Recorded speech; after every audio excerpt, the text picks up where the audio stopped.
नमस्कार, दिन भर की बड़ी खबरों में आपका स्वागत है। मैं हूं आपके साथ सृष्टि। आज इस बुलेटिन में बात होगी कांग्रेस में चिट्ठी को लेकर मचे सियासी घमासान की, बिहार में तेज हुई चुनावी सक्रियता की, जानेंगे कि विकास को ढूंढने क्यों निकली बीजेपी और कांग्रेस, और राजस्थान हाईकोर्ट ने बीएसपी से कांग्रेस में शामिल हुए विधायकों पर क्या दिया आदेश। साथ ही बात होगी चुनाव से पहले बंगाल बीजेपी में बढ़ती बगावत की, और आखिर में बात अडानी ग्रुप को मिले एयरपोर्ट के अधिकार की। लेकिन तमाम बड़ी खबरों से पहले एक नजर डालते हैं सुर्खियों पर। प्रशांत भूषण ने सुप्रीम कोर्ट से माफी मांगने से किया इनकार, कहा जो लिखा वो मेरा विचार, माफी मांगी तो मेरी नजर में मेरी अंतरात्मा की होगी अवमानना। वित्त मंत्रालय ने जीएसटी को बताया देश के लिए फायदेमंद, कहा जीएसटी की वजह से टैक्स दरें घटी, टैक्स पेयर्स का आंकड़ा बढ़कर पहुंचा 1 करोड़ 24 लाख। स्वास्थ्य मुसीबत के दौर में केंद्र सरकार की जनता को राहत, मोटर व्हीकल से जुड़े फिटनेस रजिस्ट्रेशन सर्टिफिकेट जैसे दस्तावेजों की वैधता 31 दिसंबर तक बढ़ाने का किया फैसला। पश्चिम बंगाल के सीएम ममता बनर्जी की पीएम मोदी से अपील, स्वास्थ्य मुसीबत को देखते हुए टाली जाएं नीट और जी की परीक्षाएं, हालात अनुकूल होने के बाद ही कराई जाएं परीक्षाएं। हफ्ते के पहले कारोबारी दिन हरे निशान पर बंद हुआ शेयर बाजार, सेंसेक्स 364 अंकों पर 38,799 अंक पर हुआ बंद, निफ्टी 95 अंकों की बढ़त के साथ 11,466 के स्तर पर हुआ बंद। सुर्खियों के बाद अब बात करेंगे आज की सबसे बड़ी खबर की। आज कांग्रेस कार्य समिति यानी सीडब्ल्यूसी की बैठक थी, जिसमें सोनिया गांधी को फिर से अंतरिम अध्यक्ष बनाए रखने पर सहमति बनी, क्योंकि सोनिया गांधी का कार्यकाल खत्म हो चुका था। लेकिन बैठक से पहले ही पार्टी के 23 नेताओं द्वारा लिखी गई एक चिट्ठी पर बवाल मच गया, क्योंकि इस चिट्ठी में लिखे जाने की टाइमिंग पर राहुल गांधी ने सवाल खड़े किए और तीखी प्रतिक्रिया दी, जिसके बाद कपिल सिब्बल से लेकर गुलाम नबी आजाद तक ने पार्टी की वफादारी की कस्में खाई। इस पूरे मसले पर चर्चा के लिए हमारे साथ स्टूडियो में मौजूद हैं राजीव जी, लेकिन उससे पहले देखिए ये रिपोर्ट। कांग्रेस वर्किंग कमेटी की बैठक पर आज सभी की निगाहें टिकी थी। माना जा रहा था कि इस बैठक में राहुल गांधी को फिर से अध्यक्ष का पद स्वीकार करने के लिए मनाया जाएगा, लेकिन वो नहीं माने और सोनिया गांधी को एक बार फिर अंतरिम अध्यक्ष की जिम्मेदारी लेनी पड़ी। कांग्रेस वर्किंग कमेटी की बैठक में फैसला लिया गया कि सोनिया गांधी फिलहाल पार्टी की अंतरिम अध्यक्ष बनी रहेंगी। पार्टी के तमाम नेताओं की राय यही थी कि सोनिया गांधी ही दोबारा पार्टी की कमान संभालें। लेकिन इस फैसले पर पहुंचने से पहले पार्टी में बगावत का दौर भी जमकर चला, जिसकी झलक वर्किंग कमेटी की बैठक में साफ नजर आई। दरअसल जब से सोनिया गांधी ने अंतरिम अध्यक्ष पद से इस्तीफे की पेशकश की थी, तब से नेताओं के तेवर तल्ख हो गए थे। हालांकि सोनिया गांधी के समर्थन में पूर्व पीएम मनमोहन सिंह और वरिष्ठ कांग्रेसी नेता AK एंटनी ने चिट्ठी लिखने के कदम की आलोचना की थी। इसके बाद राहुल गांधी ने बेहद तीखे लहजे में लेटर की टाइमिंग पर सवाल खड़े करते हुए यहां तक कह दिया कि चिट्ठी बीजेपी के साथ मिलीभगत करके लिखी गई थी। राहुल गांधी ने कड़े तेवर में कहा कि सोनिया गांधी के अस्पताल में भर्ती होने के समय ही पार्टी नेतृत्व को लेकर पत्र क्यों भेजा गया था। उन्होंने बैठक में कहा कि पार्टी नेतृत्व के बारे में सोनिया गांधी को पत्र उस समय लिखा गया था जब राजस्थान में कांग्रेस सरकार संकट का सामना कर रही थी। पत्र में जो लिखा गया था उस पर चर्चा करने का सही स्थान सीडब्ल्यूसी की बैठक है। राहुल गांधी के बाद प्रियंका गांधी ने भी गुलाम नबी आजाद के रवैये को लेकर नाराजगी जाहिर की। गांधी परिवार द्वारा लगाए गए आरोप को लेकर गुलाम नबी आजाद सीडब्ल्यूसी की बैठक में उखड़ गए। उन्होंने कहा कि अगर मिलीभगत साबित हो गई तो वे इस्तीफा दे देंगे। इस बयानबाजी के बाद ट्वीट का दौर भी जमकर चला, लेकिन धीरे धीरे विवाद पूरी तरह से शांत हो गया और अंत में फैसला लिया गया कि सोनिया गांधी ही अंतरिम अध्यक्ष का पद संभालेंगी। अब फैसला तो हो गया, लेकिन सवाल उठता है कि आखिर कांग्रेस को कब पूर्णकालिक अध्यक्ष मिलेगा। राजीव जी, आज कांग्रेस ने फिर से सोनिया गांधी को कार्यकारी अध्यक्ष की जिम्मेदारी सौंप दी है, लेकिन अब तक कांग्रेस अपने पूर्णकालिक अध्यक्ष का चुनाव नहीं कर पाई है। इस बीच आज सीडब्ल्यूसी की बैठक में जो कुछ भी हुआ वो कांग्रेस के लिए चिंता का विषय है। आज के जो हालात हैं उसमें जरूरी है कि पार्टी एकजुट बनी रहे, ऐसा नेतृत्व पार्टी को मिले जो पार्टी नेताओं से लेकर कार्यकर्ताओं तक को स्वीकार हो। इस पूरे मसले पर आपका क्या कहना है? जी सृष्टि, आज कांग्रेस की कार्य समिति की बैठक में जिस तरह भीतर की लड़ाई सतह पर आ गई, उसे देखकर कांग्रेस के समर्पित कार्यकर्ताओं और हितैषियों को जरूर बुरा लगा होगा। सब जानते हैं कि इस वक्त कांग्रेस किस कदर अपना जनाधार बढ़ाने और जिन राज्यों में उसकी सत्ता है उसे बचाने की जद्दोजहद कर रही है। उसके कई बड़े नेता पहले ही पद और सत्ता के लालच में भाजपा के साथ जा चुके हैं और कुछ नेता बगावत के लिए तैयार बैठे हुए हैं। ऐसे में एकजुट बने रहना कांग्रेसियों के लिए सबसे बड़ी प्राथमिकता होनी चाहिए। चाहिए, मगर आज एक चिट्ठी को लेकर जैसे बड़े नेता आमने सामने हो गए, उससे पार्टी में एकजुटता का नहीं बल्कि कमजोर कड़ियों का प्रदर्शन हुआ है। नेतृत्व और संगठन के चुनाव जैसे मसलों को लेकर लिखी गई चिट्ठी की टाइमिंग पर राहुल गांधी ने नाराजगी जताई और इस वजह से कुछ गलतफहमियां पैदा हुई, जिन पर कपिल सिब्बल ने खुलेआम अपना पक्ष ट्विटर पर रखा। बाद में राहुल गांधी के साथ गलतफहमियों को दूर करके उन्होंने अपना ट्वीट हटा भी लिया। सिब्बल कांग्रेस के वरिष्ठ नेता हैं, ये हम सब जानते हैं, सृष्टि और जाने माने वकील भी हैं, जो जानते हैं कि किसी भी बात को कहने की टाइमिंग का क्या मतलब होता है। अगर उन्हें किसी बात से ठेस पहुंची थी तो वो पहले ही राहुल गांधी से सीधे बात कर लेते, लेकिन पब्लिकली अपना पक्ष रखकर उन्होंने कांग्रेस की कमजोरी को उजागर किया है। और इसी तरह गुलाम नबी आजाद ने भी पहले इस्तीफा देने की बात कही और बाद में अपना पक्ष रखा। देखने में छोटी लगने वाली ये घटनाएं दरअसल पार्टी हितों पर गहरे आघात करने वाली हैं। अगर कांग्रेस को वाकई मजबूत होकर भाजपा का मुकाबला करना है तो उसे इस तरह के झगड़ों से बचना होगा, अन्यथा भाजपा कांग्रेस की कमजोर कड़ियों को तोड़ने में पीछे नहीं रहेगी। खैर, फिलहाल सोनिया गांधी ही कार्यकारी अध्यक्ष बनी रहेंगी, जो शायद आने वाले बिहार चुनाव में कांग्रेस के लिए सही कदम है। बहुत बहुत धन्यवाद राजीव जी तमाम जानकारी के लिए। अब बढ़ते हैं अपनी अगली खबर की ओर। बिहार में साल के आखिर में चुनाव होने हैं और सभी दल सत्ता पर काबिज होने के लिए पुरजोर कोशिश में जुटे हुए हैं। तमाम पार्टियां चुनाव के लिए एक नया नारा दे रही है। तो क्या है बिहार की तमाम पार्टियों के नारे और चुनाव को लेकर क्या है उनकी रणनीति, देखिए इस रिपोर्ट में। बिहार विधानसभा चुनाव को लेकर तमाम दल चुनावी मंथन में जुट गए हैं। इसी के साथ अब सभी खुलकर चुनावी मैदान में उतर आए हैं। बिहार का चुनाव हो और चुटीले नारों का शोर ना हो, ऐसा हो ही नहीं सकता। चुनाव आयोग के गाइडलाइंस के ऐलान के साथ ही राजनीतिक दलों की चुनावी सक्रियता भी तेजी से बढ़ गई है।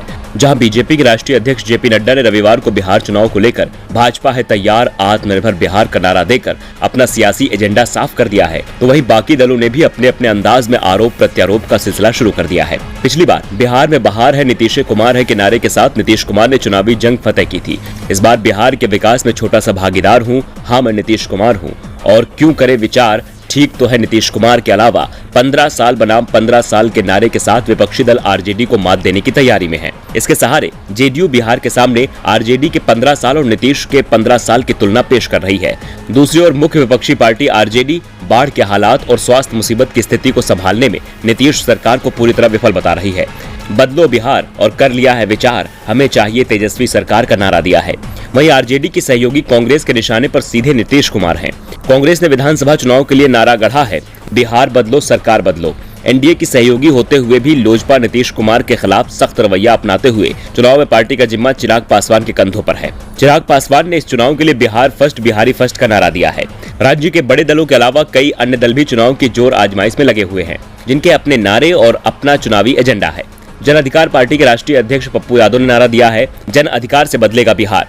अब देखना होगा कि राज्य में तेज होते चुनाव अभियान और प्रचार के इतने मुद्दों के बीच किस दल का नारा बिहार के वोटरों को लुभा पाता है और किसकी चुनावी नैया पार लगती है।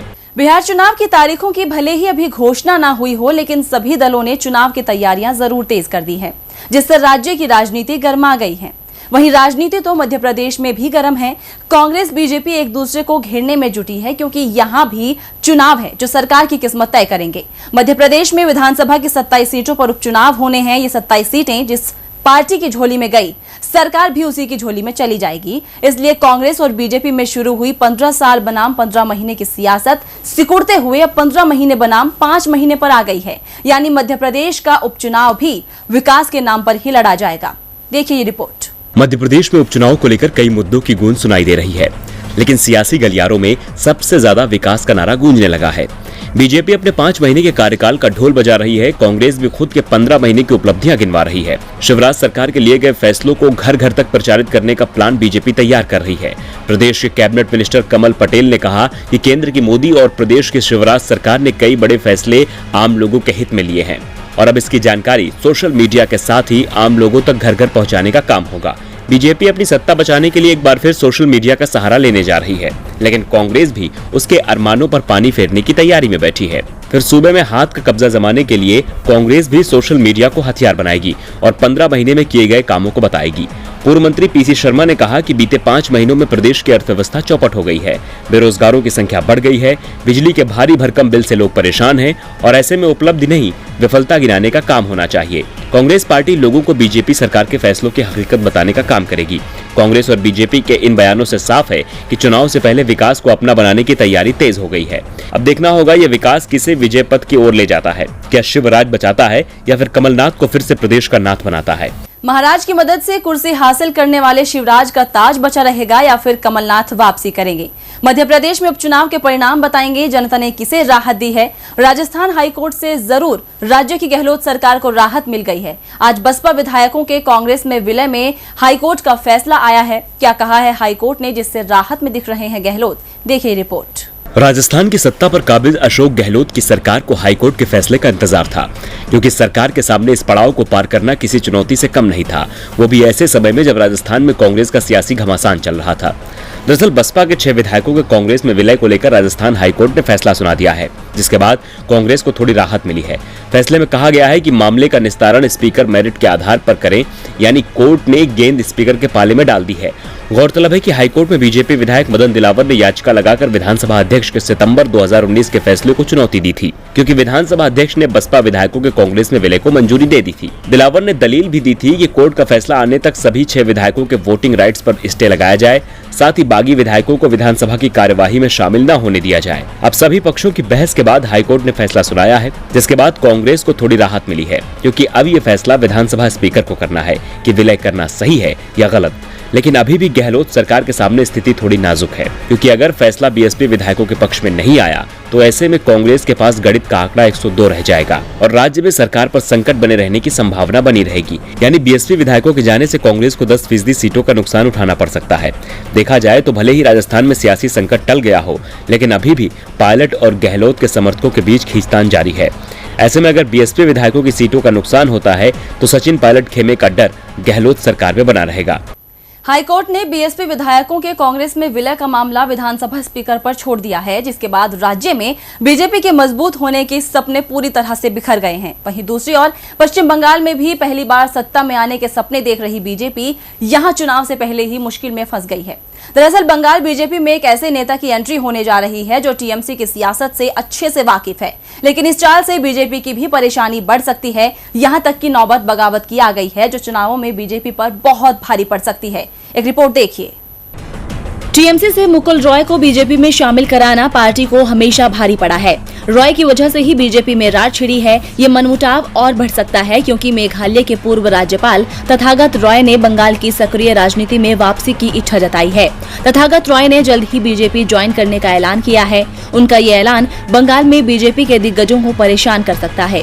दरअसल मुकुल रॉय के आने से दिलीप घोष समेत कई नेता पार्टी में खुद को अलग महसूस करने लगे हैं। पिछले दिनों नेताओं ने कहा था कि पार्टी में अब हमें सम्मान नहीं दिया जा रहा है। इसी बगावत को देखते हुए कैलाश विजयवर्गीय को बीच में आना पड़ा था। उन्होंने कहा कि पार्टी में हर किसी को सम्मान दिया जा रहा है। विजयवर्गीय के दखल के बाद पार्टी नेताओं के सुर शांत हो गए थे, लेकिन अब एक बार फिर तथागत रॉय की एंट्री से बवाल छिड़ सकता है। रॉय उत्तर पूर्व में 3 राज्यों के राज्यपाल रह चुके हैं। इसके अलावा रॉय 2002 से 2006 तक बीजेपी की बंगाल इकाई के अध्यक्ष और 2002 से पार्टी की राष्ट्रीय कार्यकारिणी के सदस्य के तौर पर काम कर चुके हैं। माना जा रहा है कि तथागत रॉय विरोधियों को पस्त करने में एक अहम रणनीतिकार साबित हो सकते हैं। बीजेपी बंगाल विधानसभा चुनाव में उनके राजनीतिक अनुभवों का पूरा लाभ उठाना चाहेगी, लेकिन जहां एक तरफ उसे बगावत का सामना करना होगा, वहीं रॉय की एंट्री बीजेपी का खेल भी बिगाड़ सकती है। दरअसल तथागत रॉय अक्सर अपनी बयानबाजियों को लेकर चर्चा में रहे हैं और जहां जहां बीजेपी ने बड़बोले नेताओं को कमान दी, वहां उसे मुंह की खानी पड़ी है। राजस्थान से लेकर झारखंड और छत्तीसगढ़ तक बीजेपी को हार का सामना करना पड़ा है। अब देखना होगा कि रॉय के आने से बीजेपी की राजनीति किस ओर जाती है। खैर, बीजेपी में टीएमसी के नेताओं के सहारे क्या कमाल कर पाएगी, ये वक्त ही बताएगा। लेकिन ये वक्त देश की अर्थव्यवस्था की जरूर परीक्षा ले रहा है। जीडीपी की रफ्तार पर लगाम लग गई है। तमाम सेक्टर मंदी की वजह से मुसीबत का सामना कर रहे हैं। सबसे ज्यादा असर बैंकिंग सेक्टर पर पड़ा है और यही वजह है कि देश के बड़े 5 बैंक अब अपनी हिस्सेदारी बेचने पर विचार कर रहे हैं, ताकि मुनाफा कमाकर वो अपनी बिगड़ी स्थिति को संभाल सके। तो कौन से बैंक बेचना चाहते हैं जिम्मेदारी, देखिए इस रिपोर्ट में।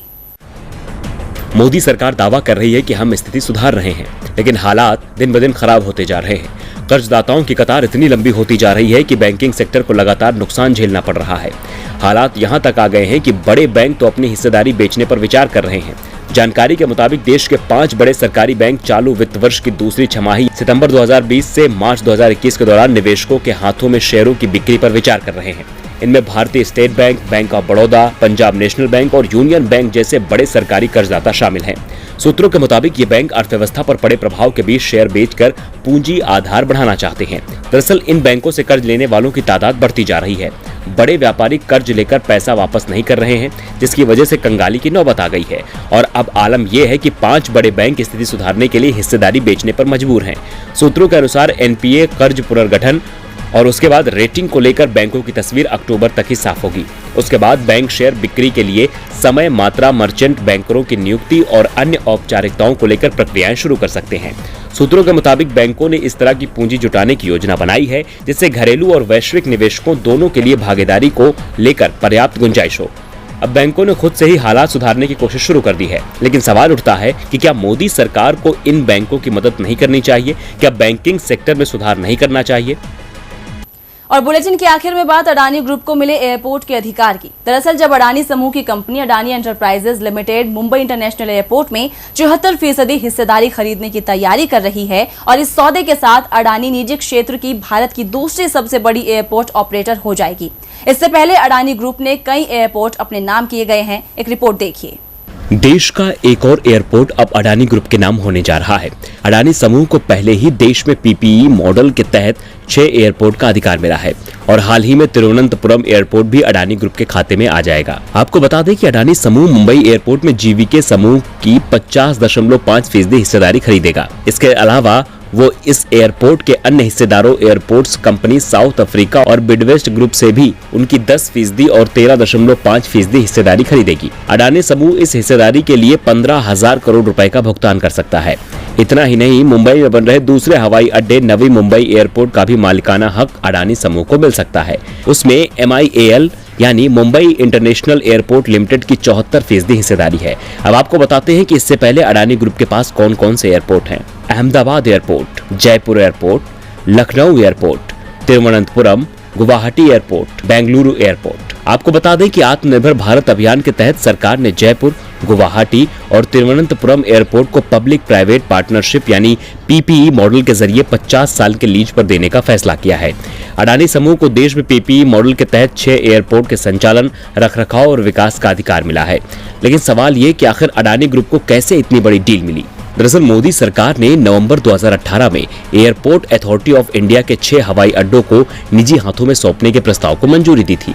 इन हवाई अड्डों को PPE मॉडल पर चलाना था। इसमें कुल 10 कंपनियों ने 32 तकनीकी बोलियां लगाई थी, जिसमें से अहमदाबाद और जयपुर के लिए 7-7 बोली लगी, लखनऊ और गुवाहाटी के लिए 6-6 और तिरुवनंतपुरम बेंगलुरु के लिए 3-3 बोलियां लगाई गई। नीलामी प्रक्रिया में अडानी एंटरप्राइजेज लिमिटेड के अलावा GMR, Cochin international airport, PNC infra, NIIF, AMP, आई इन्वेस्टमेंट, KSIDC और ऑटो स्ट्राडे इंफ्रा जैसी कंपनियां शामिल थी। आपको बता दें कि अडानी ग्रुप का चयन मंथली पर पैसेंजर फी के आधार पर किया गया है। लखनऊ एयरपोर्ट के लिए अडानी ग्रुप ने 171 रुपए प्रति पैसेंजर प्रति माह की बोली लगाई। जयपुर के लिए कंपनी ने 174 रुपए और अहमदाबाद के लिए 178 रुपए प्रति महीने की बोली लगाई। अडानी एंटरप्राइजेज लिमिटेड ने तिरुवनंतपुरम एयरपोर्ट के लिए 168 और बेंगलुरु एयरपोर्ट के लिए 115 रुपए हर महीने के हिसाब से सरकार को भुगतान करेगी। और इसी के साथ ही अडानी ग्रुप का एविएशन के क्षेत्र में दबदबा बढ़ रहा है। दिन भर की बड़ी खबरों में फिलहाल इतना ही। देखते रहिए।